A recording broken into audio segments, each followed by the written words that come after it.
Hello and welcome to Digital Medboard. Here we go. We got a question. A 7-week-old baby was brought by the mother with complaints of repeated projectile vomiting and pellet stools. The probable metabolic disturbance is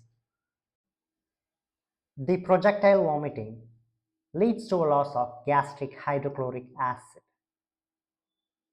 Losing HCl removes hydrogen and chloride ions, producing a metabolic alkalosis, that is, low chloride, hypochloremic, and through renal compensation becomes low potassium, hypokalemia.